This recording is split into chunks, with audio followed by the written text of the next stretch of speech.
भिक्षा लेने के लिए आगे बढ़ा फकीर, ठहर गया जब बीच में देखी एक लकीर। इतने में वह मालूम हुआ वह रेखा रंग बदलती है, जब आगे पांव बढ़ाता तो देखा ज्वाला सी जलती है। सोचा या कोई माया है या तेज किसी योगी का है, अथवा सीता है महाशक्ति सती सी महान सती का है।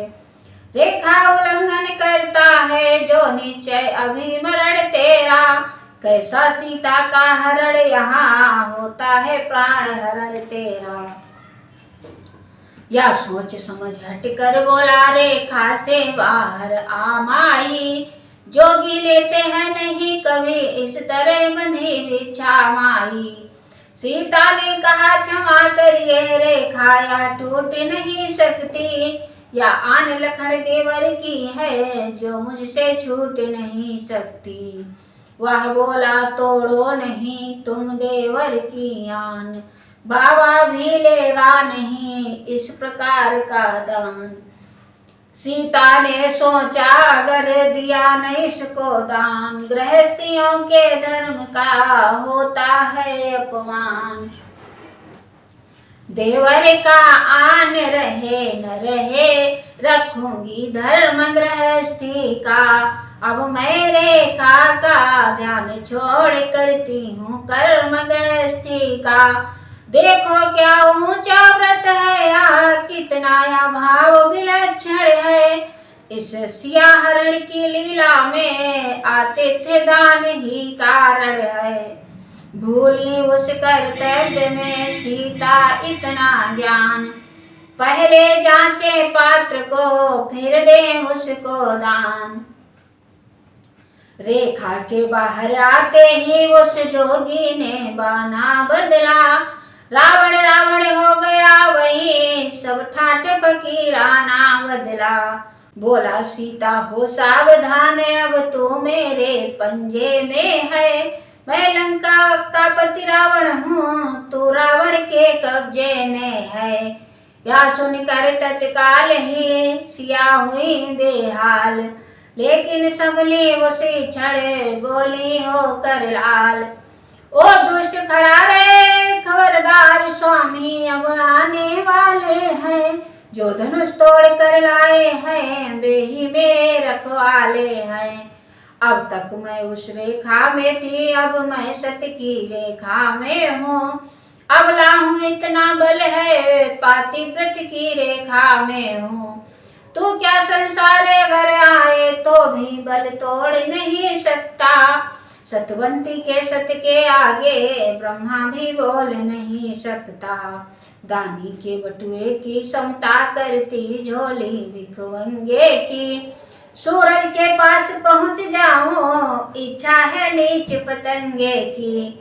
रावण लज्जित हो गया सुनकर ऐसे वैन, अंधकार में एकदम खुले हृदय के नैन।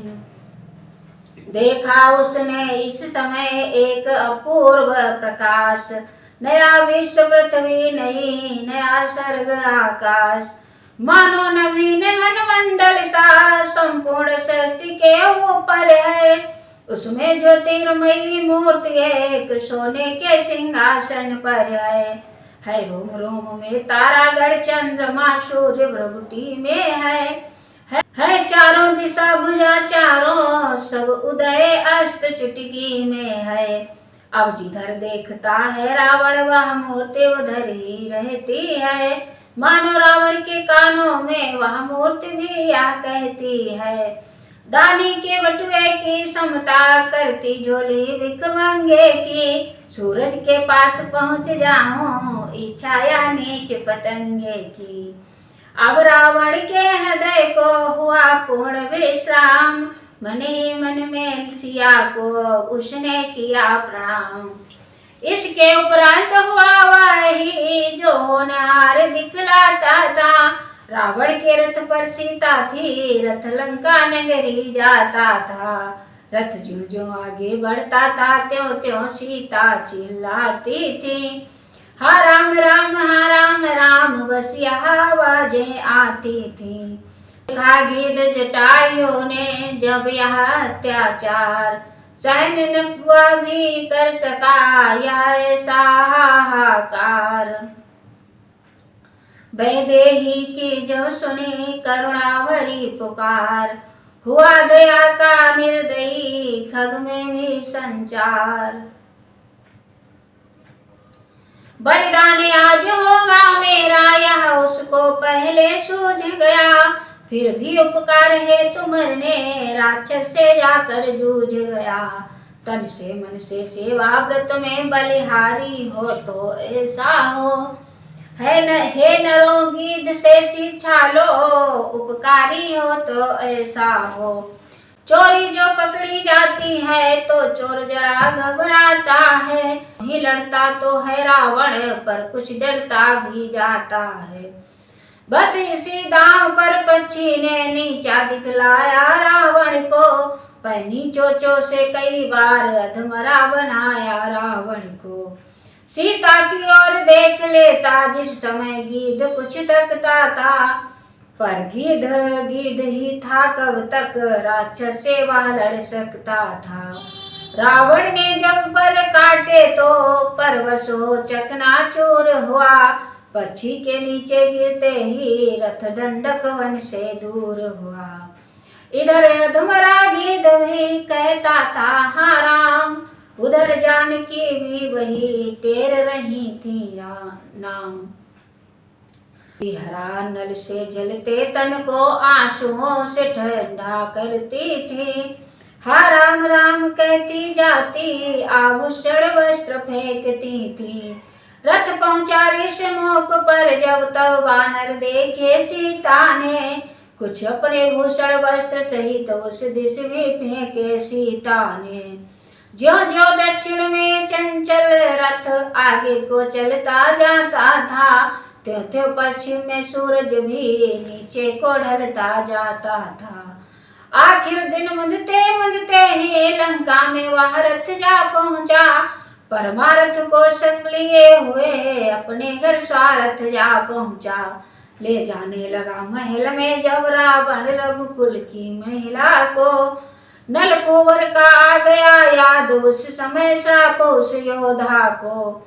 यदि किसी सती को बरियाई महलों में अपने लाएगा, तो उसी समय मस्तक तेरा टुकड़े टुकड़े हो जाएगा। इस भय से सोचा काम नहीं ऊंची ऊंची अटारियों में, है उचित ठिकाना सीता को कुछ दिनों शोक वाटिका में। बस वही हुआ जो लिखा है श्री वाल्मीकि ने श्लोकों में, शोकों से भरी हुई सीता ठहराई गई अशोकों में। देवी अशोक वन में पहुंची, सूरज पश्चिम में जा पहुंचा, जगदम्बा का पहरा देने चंद्रमा सामने आ पहुंचा।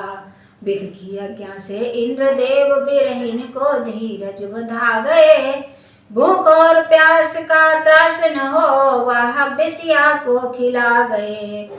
सुरराज इंद्र के जाते ही सीता हर नाम सुमर उठी, मृग के पीछे जो रूप गया बस ध्यान उसी का कर उठी। लवलीन हो गई प्रभु में जब फिर कैसा दुख सुख ही सुख था, योगी जन जिसमें रहते हैं वह राम नजर से के सन्मुख था। उधर हिरण को मार के लौटे जब रघुनाथ, आते देखा लखन को टनका कुछ कुछ मात। हे लक्ष्मण अनुज कुशल तो है किस कारण हो कुलाए तुम, चुप कैसे हो बोलो बोलो क्यों हो इतने घबराए तुम। क्या हुआ बताओ तो भाई क्यों इतने उतावले आए, किस लिए अकेली सीता को आश्रम में छोड़ चले आए। या सुनते ही लखन ने जोड़े दोनों हाथ, बोले या क्या कह रहे रघुकुलपति रघुनाथ। क्यों आया क्या जानते नहीं आप यह राज, सुध लेना आया आप ही की तो थी आवाज। सुनते ही श्रीमुख की पुकार चौकी फिर घबराई माता, भयभीत धीर व्यग्र होकर अकुलाई चिल्लाई माता। इस समय यहाँ आना मेरा उनकी आज्ञा सिर धारण है, उनका भी इसमें दोष नहीं, आवाज आपकी कारण है। प्रभु बोले उस शब्द से मैं भी हुआ उदास, बाण मार कर जिस समय पहुंचा मृग के पास। मारीच बना था माया मृग, या गहरी चाल उसी की थी, मेरे सर में मरते मरते आवाज विशाल उसी की थी। इस कारण सोच रहा हूँ मैं, कुछ तो है बीती आश्रम में, कहता है मेरा बाम नेत्र अब नहीं जानकी आश्रम में। आगे चल रोते हुए देखे बहुत सवाल, और बड़े तो राह को रोक रहे थे ब्याल। इस प्रकार पहुँचे जब भी आश्रम में रघुराय, सोने कुटिया देख कर मुख से निकली